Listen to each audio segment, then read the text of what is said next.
ಪ್ರಮುಖ 30 ಸುದ್ದಿಯನ್ನು ನೋಡುವುದಕ್ಕೆ ಮುಂಚೆ ಬ್ರೇಕಿಂಗ್ ನ್ಯೂಸ್ ಇದೆ, ನೋಡ್ಕೊಂಡು ಬರೋಣ. 5 ಮತ್ತು 8ನೇ ತರಗತಿ ವಿದ್ಯಾರ್ಥಿಗಳಿಗೆ ಬೋರ್ಡ್ ಎಕ್ಸಾಮ್ನ ದಿನಾಂಕವನ್ನ ಘೋಷಣೆ ಮಾಡಿದೆ ಶಿಕ್ಷಣ ಇಲಾಖೆ. ಮಾರ್ಚ್ 27ರಿಂದಲೇ ಬೋರ್ಡ್ ಎಕ್ಸಾಮ್ ಶುರುವಾಗುತ್ತೆ. ಈಗ ಶಿಕ್ಷಣ ಇಲಾಖೆ ಆ ದಿನಾಂಕವನ್ನ ಪ್ರಕಟ ಮಾಡಿದೆ.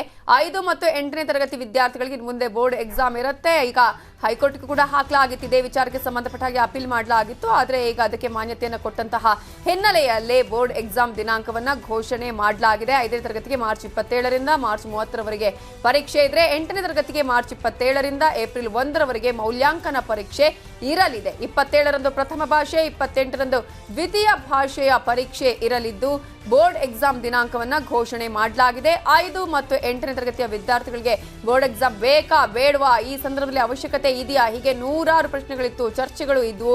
ಆದರೆ ಈಗ ಇದೇ ವಿಚಾರಕ್ಕೆ ಸಂಬಂಧಪಟ್ಟ ಹಾಗೆ ಶಿಕ್ಷಣ ಇಲಾಖೆ ದಿನಾಂಕವನ್ನ ಪ್ರಕಟ ಮಾಡಿದೆ. ಘನ ನ್ಯಾಯಾಲಯ ಕೊಟ್ಟಂತಹ ಆದೇಶದ ಅನ್ವಯ ಈಗಾಗಲೇ ಘನ ನ್ಯಾಯಾಲಯ ನೀಡಿದಂತಹ ಒಂದು ಸೂಚನೆಯ ಪ್ರಕಾರ ಈ ಒಂದು ಆದೇಶವನ್ನ ಹೊರಡಿಸಲಾಗಿದೆ. 5 ಮತ್ತು 8ನೇ ತರಗತಿಯ ಪರೀಕ್ಷಾ ದಿನಾಂಕವನ್ನ ಬೋರ್ಡ್ ಈಗ ಘೋಷಣೆ ಮಾಡಿದೆ.